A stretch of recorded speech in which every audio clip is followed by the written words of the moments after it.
Hello friends, it is the 22nd of December and I have just finished my last shift before Christmas. So for those of you who don't know, I'm a children's bookseller. I love my job, but retail at Christmas can be pretty rough. So all this month I've just been sort of like doing the bare minimum to just like get through the Christmas retail period. And because of that, I haven't done a reading vlog in a little while and I'm in the mood. So that's what we're starting today. Back in mid-November, I did make a list and I think I did a video of a bunch of books that I was hoping to read before the end of 2023. And I have done surprisingly well on that list. And I'm now starting to think that maybe TBRs can be a good thing. But that does mean that I'm left with a few books that honestly, these are probably the ones that I'm least excited about. And although maybe some of them I will still read, I'm thinking we might need to rethink some of the others. So the book that I did actually start a few days ago, although I've read hardly any of it, is Raybearer. Now this is actually a reread for me. I read this in the year, I think it was 2020 when this book first came out, and I really, really loved it. But I knew back then that I was going to need to reread it before I got to the sequel. And so this is a book that I have been saying like all year that I wanted to get to. And now that I'm finally into it, there's nothing wrong with the book. I'm not in the mood for this right now. I think this is honestly partly because it's YA and we aren't stocking this currently at work. Like obviously it's a little bit of an older book at this point. Basically because we don't stock this isn't a book that I could just readily hand sell at work. And I have to be pretty choosy with the books that I like take up time to read that have nothing to do with work and that are just for my own pleasure and enjoyment. I'm wondering if basically I've missed my window with this one. Like I definitely want to read most of those other books at some point. I just don't know that I want to read them in the next week. The last book still on my list that I do want to get to though is this one. This is The Heart of the Sun Warrior by Lynn.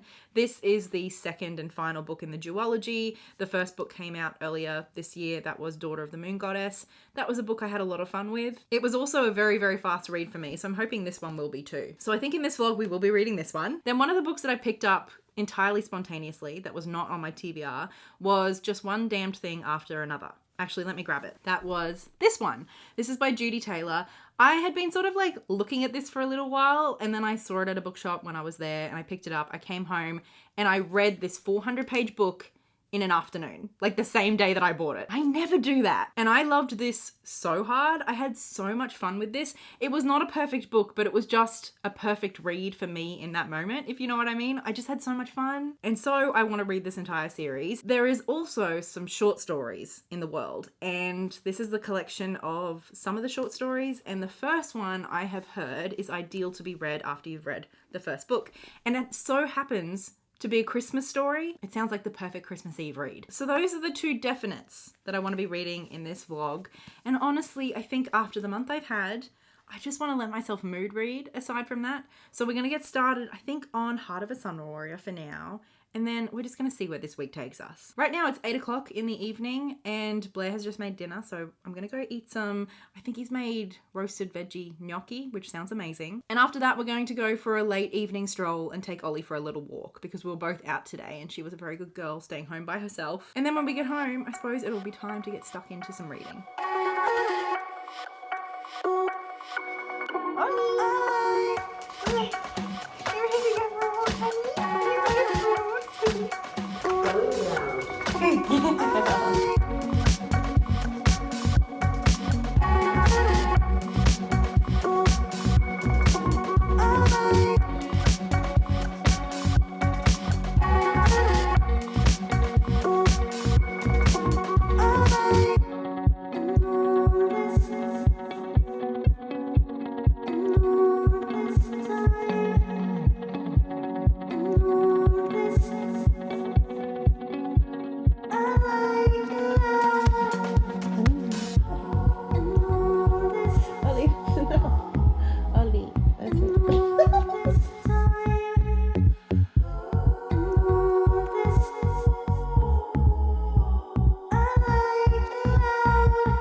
So it's about 2 p.m. on Friday and I had a lovely leisurely lie-in this morning, which was much needed. So I had a late start to the day.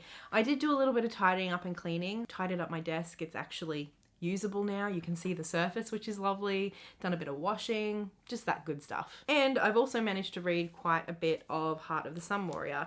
Last night I got up to page 77. It was chapter 7, page 77. So far today, I'm now up to part 3. Aren't these like sort of like section pages pretty?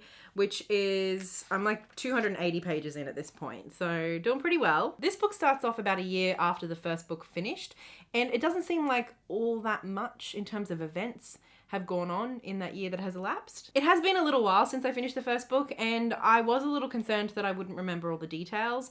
But to be honest, I don't really feel like you need to. As long as you've got a good sense of the main cast of characters and their relationship to each other, I think that's the main thing. Liwei and Wenjie are still in the picture, and I mean, I don't want to spoil too hard, but they're still love triangling very hard. Can we make love triangling a verb? I like it. I don't know, the tone of this feels quite similar to Daughter of the Moon Goddess, which is a pleasant surprise to me. I feel like a lot of the time when I've been reading duologies lately, a lot of those books, there feels like there's a big shift between books 1 and book 2. And so I do appreciate that. However, what I am noticing is that the whole vibe just feels very consistent. And so I almost feel like I've read this before. And I will say one of the criticisms of Daughter of the Moon Goddess is that it is just so fast-paced, so breakneck speed, and that the focus is really not on character development at all. And while I did find Daughter of the Moon Goddess enjoyable, partly for that reason, it just felt like this whirlwind of a read that I was just caught up in this like epic tale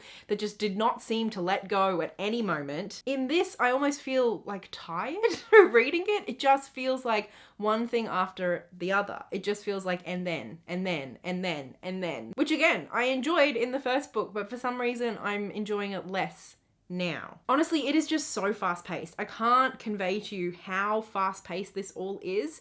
Like a conflict, like a fight, an action scene will start, and literally a paragraph later, our main character is talking about how long this fight has been going on and how she's getting exhausted and she doesn't know how much longer she can carry on. And even moving between places is all, like, it just happens. Like, they're talking about how they need to go somewhere else, and all of a sudden the scene completely changes. And it honestly is just feeling a bit like Whiplash at this point. There's no, like, light and shade. There's no ebb and flow. There's no time for atmosphere. And I think as much as I enjoyed the immediacy of the first person narration of Xinyin in the first book, I'm enjoying it less now. And I think that's because she's so consistent as a character in terms of her motivations and her thoughts that I just feel like I've heard all of this before. She's just thinking the same things over and over again and having the same battles with her mind over and over again.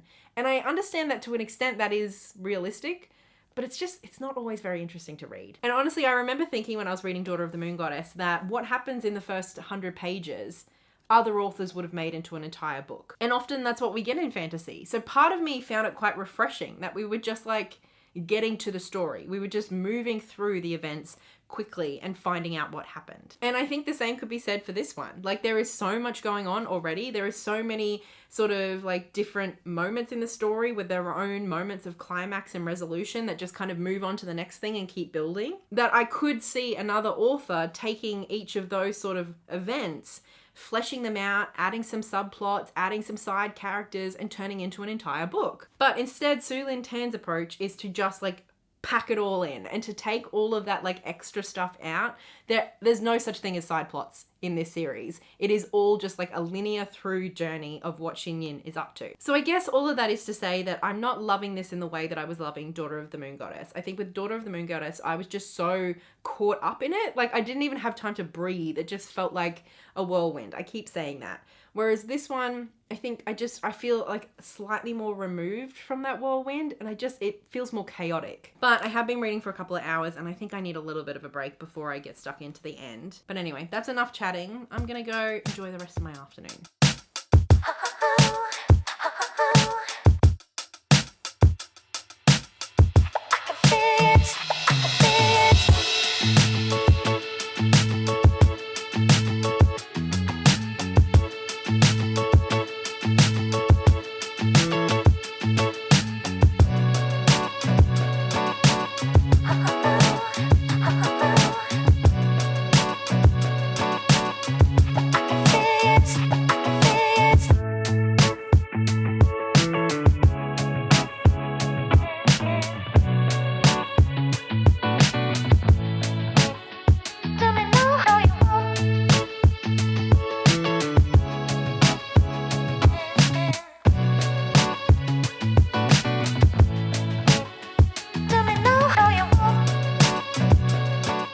Christmas Eve, friends. It is Saturday, which means it is the day before Christmas, and I received, I think this is like a Christmas present from Libro FM. So if you don't know, Libro FM is somewhere that you can get audiobooks that is not Audible, and also some of their profits go towards independent bookshops in America. And I am part of their influencer sort of program and receive some free audiobook arcs every month. As someone who tries to avoid Audible as much as possible, I really like Libro FM. I like that there are alternatives for us, and I thought we could open this up together and see what they've sent me. Okay, so we've got like a nice little sticker. Thank you for continuing to support Libro FM and independent bookstores in 2022. And it's a cute little Christmassy bookish puzzle. I did see that they were sending these to people, but because I'm in Australia, I just assumed I would not be one of those people. And also, like, I don't have a very big booktube channel, but that is very cute. I like it a lot, and I do enjoy doing a good puzzle from time to time, especially when I'm listening to audiobooks. Yesterday I did finish Heart of the Sun Warrior by Lynn, and I thought about giving you an update immediately after I finished, but it would have just turned into a rant. I needed some time to calm down. I did not enjoy this. I didn't like it. I really like Lynn writing, like the actual word choices and sentences are really beautiful, but this ultimately didn't feel very necessary. And also this felt much more like a romance with fantasy elements than an epic fantasy that happened to have romantic elements like the first book. This felt much more tropey and romance heavy, and it also just felt like so many of the themes and literal like lines, just so much of it we'd already done. It was just, I don't know, version 2 of The Daughter of the Moon Goddess, just not as good. Obviously the plot is different, but with this being so much more focused on the romance, the plot didn't feel all that important. And I suppose with this love triangle, like I sort of felt like it had been resolved at the end of the first book. And then to kind of come back into this book and be told that, oh no, it's definitely not resolved, and to have to spend another whole book of her going back and forth, like it was honestly infuriating. Especially when the relationship dynamics didn't really become more involved or interesting. It just really was the same stuff over and over again. I don't know, it just felt redundant, maybe is the right word. In the first book, I liked the plot. I felt swept up in the story and the story of the moon goddess and her daughter, and like the romance, the love triangle was there, and like sometimes I liked it, sometimes I didn't, but primarily I was just having a good time with the story. In this book, the plot definitely takes a back seat to this back and forth, on again, off again love triangle that is just tiring to read. But this was one of my most anticipated reads for the second half of the year, and I'm just so disappointed in it. Having said that, the very ending, like who she ends up with and how it happens, it was kind of cute, and she ended up with who I think she should have ended up with.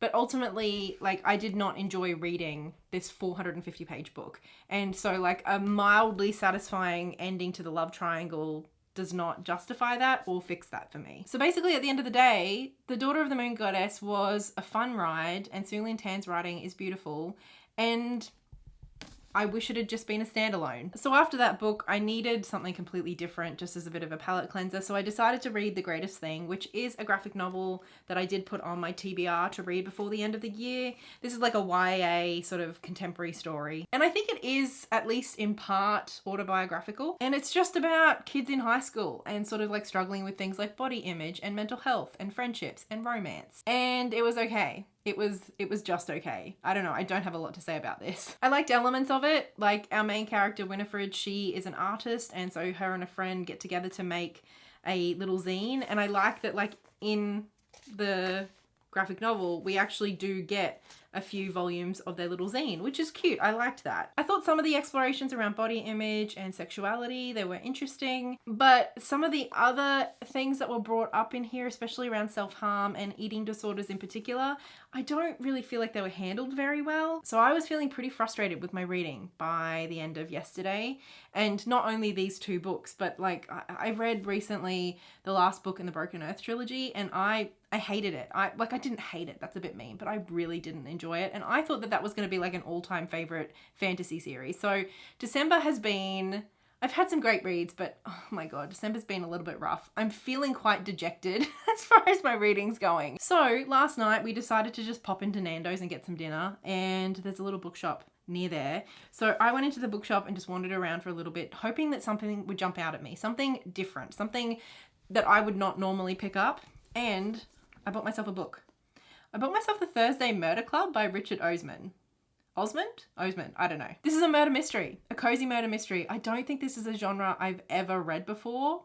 I don't think I've even considered reading murder mystery before. I don't even read anything sort of like tangential to murder mysteries, like mysteries more generally or thrillers. Like it's not a genre that I read or even that I like watching in movies or shows. But my manager, Danny, at work really loves this series, and she mentioned that it was cute and cozy. And then, to be honest, I've been watching quite a lot of Meg with books, and she just keeps talking about the third book in this series. And so I thought I'd give it a go. I'm literally only 20 pages in, so I don't have a lot to say, except for, I suppose this vlog is taking a little bit of an unexpected turn. I do still want to get to the first short story in the Chronicles of St. Mary's collection that I have, because this is like a Christmassy story. But then I also need to make a gingerbread this evening, and obviously it's a little hard to physically read while you're baking, so it'd be nice to listen to an audiobook. Let's have a little look quickly. Maybe let's see if there's any Libro FM books that I haven't read that I want to get to that are on the shorter side of things. I don't know what this one is, but I downloaded it, so I must have been at least somewhat curious. It's Where We Go When All We Were Is Gone. Why is that so hard? Oh, it's a collection of 12 fabulous and genre-bending stories inspired by Japanese folklore, historical events, and pop culture. Okay. Sounds weird, and I can't say the title. So that's an option. What else have I got? Even Though I Knew the End by Searle Polk. A magical detective dives into the affairs of Chicago's divine monsters to secure a future with the love of her life. This sapphic period piece will dazzle anyone looking for mystery, intrigue, romance, magic, or all of the above. An exiled augur who sold her soul to save her brother's life is offered one last job before serving an eternity in hell. When she turns it down, her client sweetens the pot by offering up the one payment she can't resist, the chance to have a future where she grows old with the woman she loves. To succeed, she is given 3 days to track down the White City vampire, Chicago's most notorious serial killer. If she fails, only hell and heartbreak await. Oh, that actually sounds really good. So that'll only take me a couple of hours to read. It's not what I was expecting to read this evening, but like, I don't know, I think sometimes we just gotta go with what feels right in the moment, you know? So let's see if we can dial it up a notch on the reading enjoyment for the rest of this vlog. Ollie, you got one last treat in your advent calendar. You ready? You ready? This one, it's the last one, Ollie. Look! Oh, wow. It's a Santa. It's a Santa, Ollie. It's just, can I have a high five? Oh yeah, that was a very good job. A very good high five, thank you.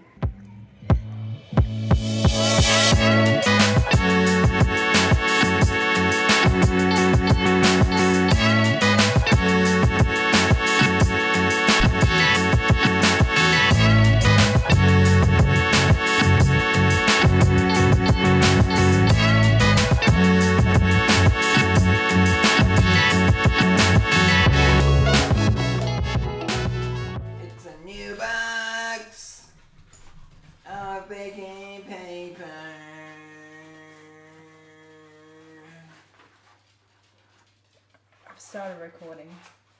It's a new bag.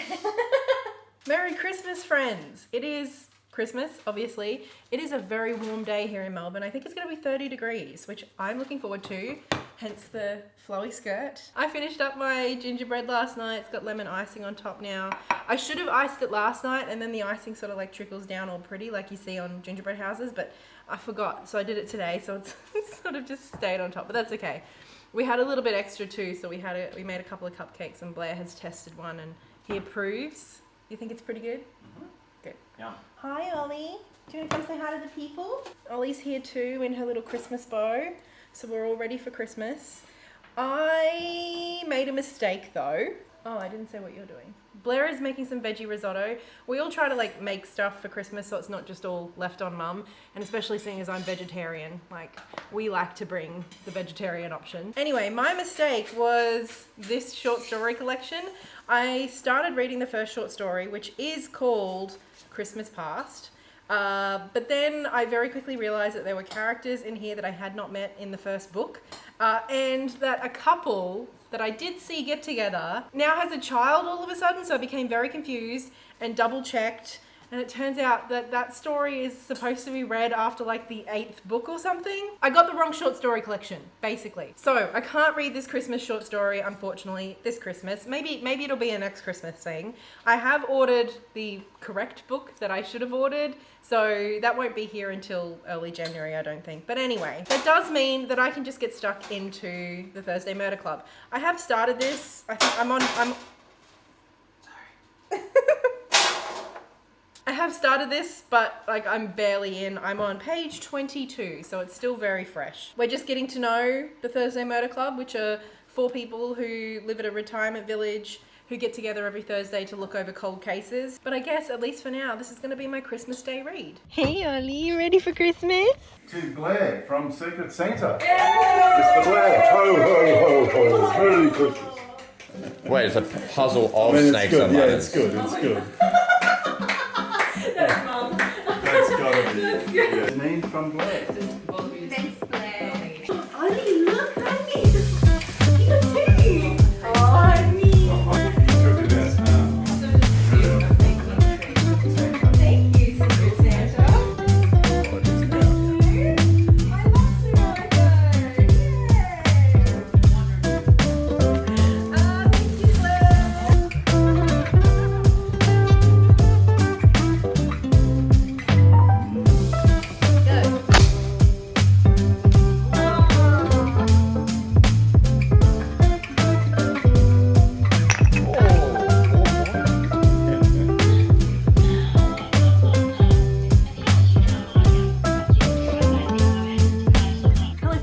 Boxing Day, and I thought we could have a little bit of a catch up on what I've been reading and also what I got for Christmas. And if you can hear licking, it is because the lovely Ollie is giving herself a bath. I think I actually forgot to give you an update on the book that I finished on Christmas Eve, which was Even Though I Knew the End by Searle Polk, which was the short audiobook from Libro FM that I listened to. This was like a fun historical fantasy detective story. Our main character is like this magical detective who we find out has sold her soul to the devil. She did a deal with the devil back in the day, but now she is being offered an opportunity to win her soul back.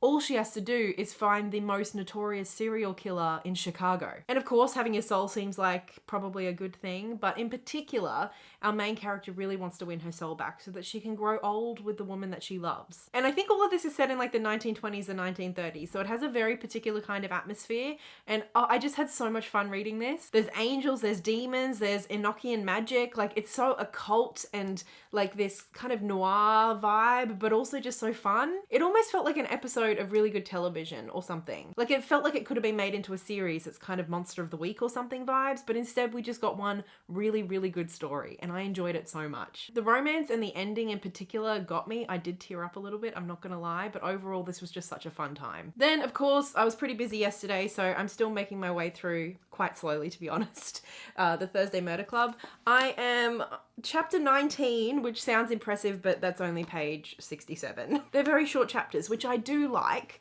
but yeah, I have not read very much more of this. Although the murder has been committed, there is a body, so like, you know, things are afoot. The game is afoot? Is that the saying? Anyway, I'm liking this well enough. I wouldn't say that I'm like head over heels in love with it just yet. Basically, it feels like the sort of book that I can dip in and out of without too much pressure, you know? Which is perfect for this time of year. Anyway, now onto my presents. So Dad was my Secret Santa and he bought me tickets to go see one of my favorite bands. If you're not from Australia, you will not know who this band is, but they're Pseudo-Echo. They're this sort of like synth rock band from the 80s here in Australia.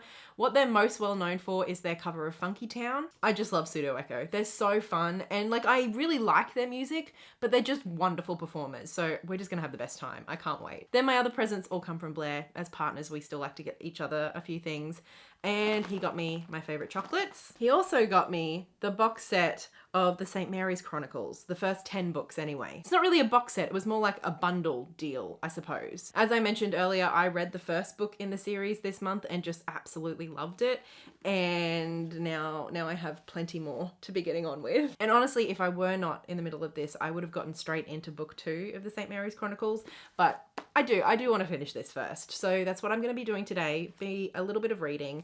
Although Boxing Day is also kind of a thing in our family. Basically on Boxing Day, we all head around to mum and dad's again, sort of around 10, 11 o'clock, because the Boxing Day test starts. That's cricket for those of you who don't know. We don't really sit there for the whole 5 days and just watch the Boxing Day test start to finish. We just kind of like have it there in the background, and then we just like do our own thing as well. So mum will probably go off and read, Tiff and I will work on the puzzle, John will probably play some drums, and throughout the day we'll probably play some games as well. And of course there's going to be plenty of delicious leftovers from Christmas as well. Anyway, that's your update for now. I'm going to head over to mum and dad's and hopefully we get a bit more reading done today.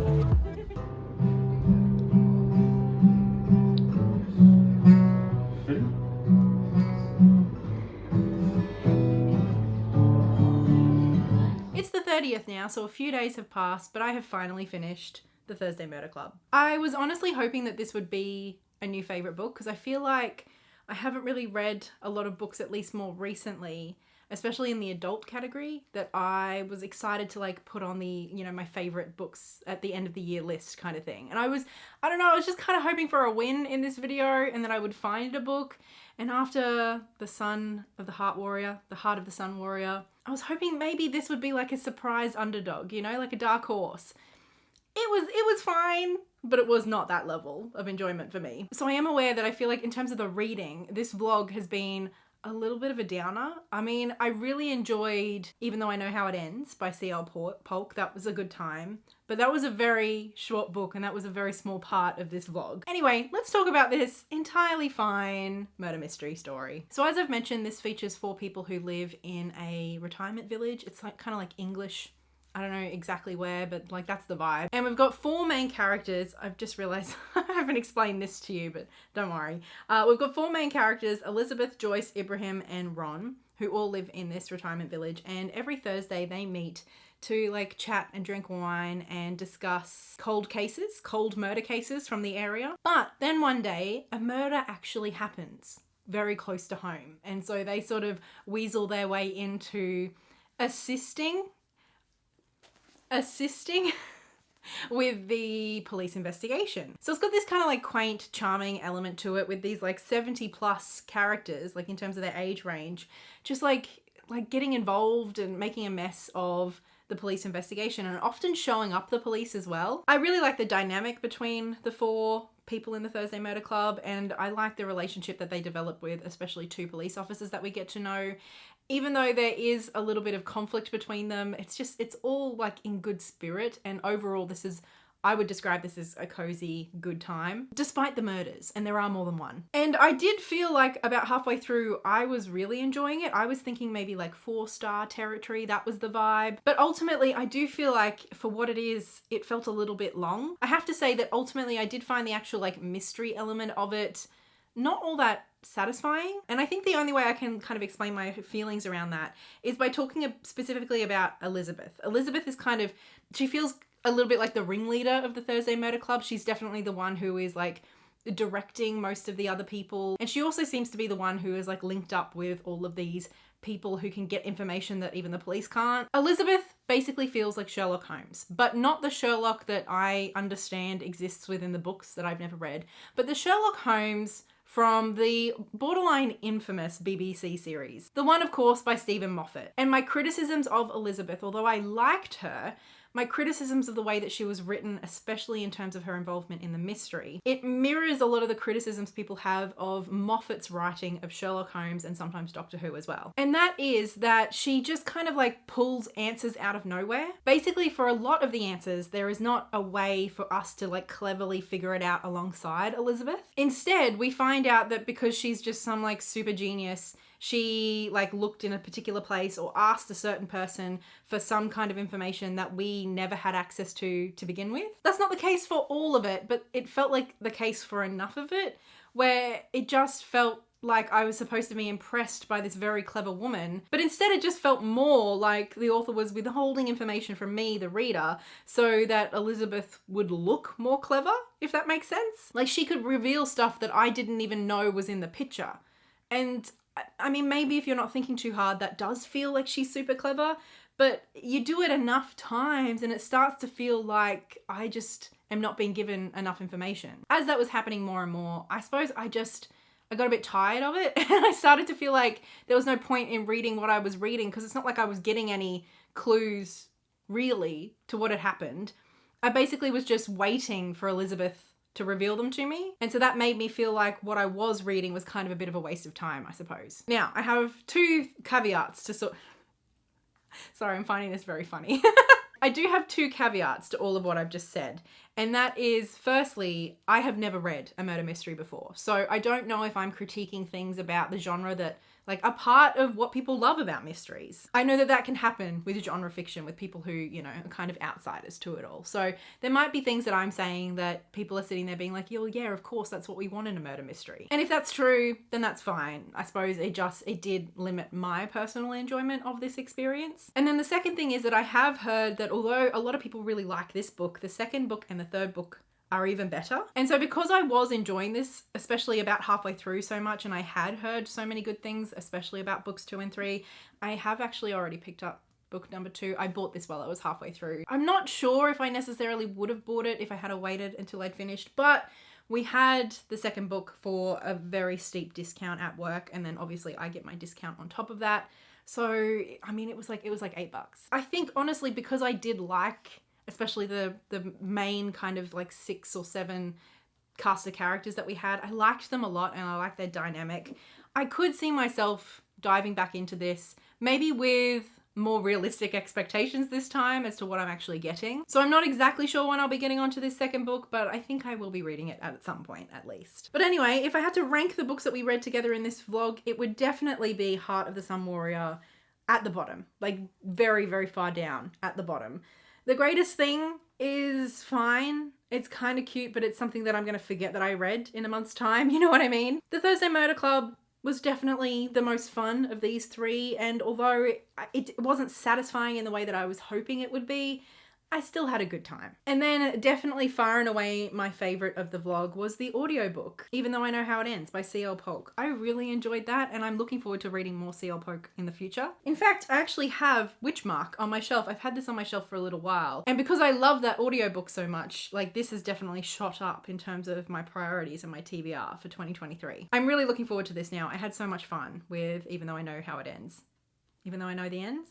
Even though I know how, I don't know. I'm so bad with titles. But this will likely be my last video of 2022, so I just wanted to take this opportunity to thank you so much for hanging out with me. I really hope you enjoyed this video and all of the videos I've posted this year. Obviously, I've had this channel for a couple of years, but it was in like May, I think, this year that I really sort of dove headfirst into prioritizing this channel. And it's just been so much fun chatting books with you all year. I've had a great time. I hope you have too. Thank you for inviting me into your lounge room or wherever it is that you watch me from. Thank you for leaving comments. Thank you for just being here. It's been great. And of course, a massive thank you to my wonderful patrons, anyone who's been a patron of me, especially over 2022, but an especially big thank you goes to Livia, Lynette Brown and Marie, who are my current high tier patrons. Thank you for supporting me and my channel this year and always, and I don't know, a big cheers for an even better 2023. I will see you soon. Until then, Happy New Year, happy reading. Bye.